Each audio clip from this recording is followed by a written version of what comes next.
Il y a énormément de richesse intérieure, ça c'est certain, parce que évidemment c'est un métier très particulier. J'avais dit que j'avais à peu près fait 11 000 études maintenant, donc de caractère, écrites ou bien verbales, donc effectivement on rencontre énormément de personnes, bien sûr. Mais oui, quelle était la question déjà? Non, qu'est-ce qui t'a animé en fait? Qu'est-ce qui t'a animé à arriver jusque-là? C'est s'intéresser aux autres déjà. Oui, bien sûr, en premier lieu c'est ça. Mais aussi à l'autre qui moi-même. Donc au début, quand j'étais à l'école, mon écriture était vraiment épouvantable. Les maîtresses biffaient tout ce que j'écrivais en disant sale, mal écrit, en rouge, etc. Je me suis dit, mais qu'est-ce qui se passe? Il y avait le complexe de sa propre écriture. On est plusieurs comme ça, j'imagine, à avoir honte d'écrire à la main parce qu'on trouvait que c'était pas joli. C'est ça, je ne savais pas à l'époque que je n'étais pas latéralisé à droite, que j'étais latéralisé à gauche, et donc j'avais une difficulté à écrire effectivement de gauche à droite parce que j'écrivais comme un droitier, en fait j'aurais dû écrire comme un gaucher. Et c'est ce qui faisait que mon écriture était si comment dire, moche pour les lecteurs. Et donc je pense que ça m'a donné peut-être l'intérêt pour regarder les écritures un peu plus près et comprendre. Et donc petit à petit, j'ai pas seulement compris la mienne, mais j'ai aussi tenté de comprendre celle d'autrui. Alors c'est celle que j'ai à peu près, j'espère, compris à l'âge que j'ai de la mienne. Alors c'est vrai que la graphologie, on en entend parler depuis longtemps, hein, tout le monde en a entendu parler plus ou moins. Comment est-ce qu'on peut décrypter en fait les différentes techniques justement pour interpréter l'écriture? Qu'est-ce qui fait que, selon les caractères, selon la grandeur des lettres, comment est-ce qu'on peut déjà... oui, la grandeur des lettres, absolument. Bon, le fondateur de l'écriture, c'est Crépus-Amin, sur le plan scientifique, et il a donné une science qui est très belle, où il y a 9 genres graphiques avec 170 espèces d'écriture qui ont été consignées, chacune avec des significations bien spécifiques. Donc c'est la synergie en quelque sorte de ces types d'écriture mis ensemble, qu'on observe, qui vont donner une information importante en mélangeant. Je vais vous donner un exemple. Si vous avez par exemple une écriture qui est très très grande, n'est-ce pas? Des grosses lettres. Voilà, des grosses lettres importantes, très dilatées, mais qu'en même temps, elle est beaucoup plus en quelque sorte bâtonnée ou ovalisée, et avec des angles, eh bien on aura quelqu'un qui aura logiquement une tendance à la base assez extravertie, mais comme elle est un petit peu rétrécie, un petit peu bâtonnée, personne qui ne libérera pas entièrement son extraversion.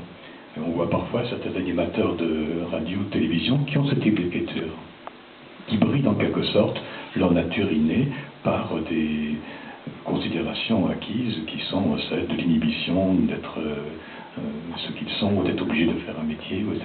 etc. C'est-à-dire quand on est entre deux eaux, un peu, non? Un petit peu, oui.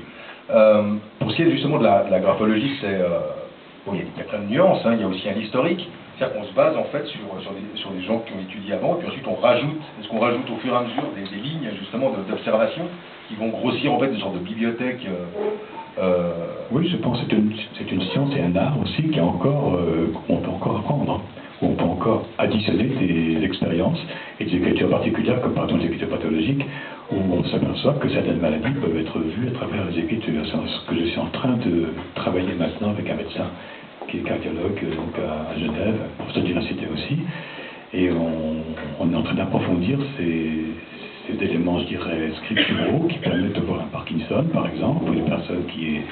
Bon, Parkinson, c'est pas difficile. Hein. Si, parce que... Vous savez comme ça, c'est qu'il y a un problème. Oui, d'accord, c'est une partie. C'est une partie, et aussi, même moi, je la vois, la Parkinson. Donc, il y a différents troubles qui peuvent se voir dans l'écriture, en particulier pour les affaires judiciaires aussi, mais pendant des testaments ou des faux en écriture, évidemment qu'il est important de voir le degré de pathologie de la personne, des personnes aussi qui sont très âgées, parfois qui ont des tremblements, mais qui ont leur tête parfaite, et il convient de bien savoir jusqu'à quel point, justement, leur situation mentale évolue dans un sens ou dans un autre. Il y a des histoires absolument extraordinaires pour des testaments à ce sujet-là. Comme vous allez nous raconter, bien sûr. Pardon? Il y a des histoires extraordinaires que vous allez nous raconter, bien sûr. Ça, c'est... Une petite anecdote sans professionnelle. Une petite anecdote sans nom, c'est possible? C'est un petit peu difficile pour les écritures de ce plan judiciaire, parce que bon... il y a la prescription, non? C'est 20 ans la prescription, non, mais parfois on peut faire des confusions étonnantes entre donc des personnes qui ont imité une écriture, par exemple, et donc quand on imite une écriture, en général, il y a une très forte densité émotionnelle, et on peut à ce moment-là légèrement trembler parce que justement on est en situation d'une grande densité émotionnelle parce qu'on sait qu'on fait quelque chose qui est coupable. Alors on peut très bien confondre ça avec une écriture vraiment tremblée parce qu'on a une petite difficulté motrice et un petit tremblement pathologique. Alors là, mais ça fait des erreurs judiciaires parfois très importantes. C'est une histoire qui existe vraiment, ça. C'est-à-dire que la graphologie est considérée comme une science exacte par la justice? Non, pas une science exacte en sens que c'est pas la graphologie en tant que science psychologique de l'écriture. Pour la justice, elle est une aide, un apport, un élément indiciaire de plus qui peut donner une solution dans des cas très délicats.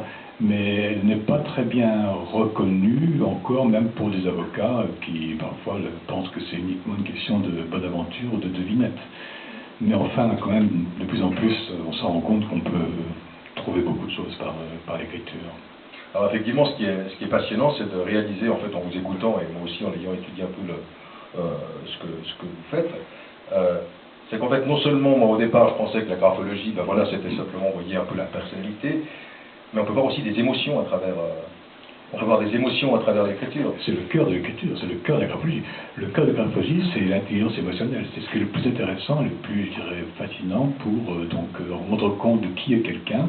C'est de voir comment sa motion, donc sa manière de se mouvoir vers autrui et d'être remué par autrui, se met en place en fonction d'autres instruments qui sont l'intellection, donc l'aspect de la connaissance intellectuelle et aussi les instincts ou les pulsions fondamentales libidinales dont Freud a beaucoup parlé, Jung et d'autres psychanalystes. Donc la graphologie va très très loin au niveau de l'investigation. L'émotion, en quelque sorte, c'est la matière première puisqu'elle va bouger tout le reste de la structure humaine. Elle va bouger l'intellect, elle va bouger les instincts, elle va bouger le comportement et le corps. Et le visage. Et le visage, et les expressions du visage. Tout ce qui implique même la respiration. Même votre cœur va donc bouger en fonction d'une situation émotionnelle quelconque. Ce qui veut dire que pour le graphologue, c'est en quelque sorte la première chose qu'il va tenter de découvrir, c'est le type d'émotion spécifique qui gouverne l'ensemble des manifestations visibles ou invisibles de la personne.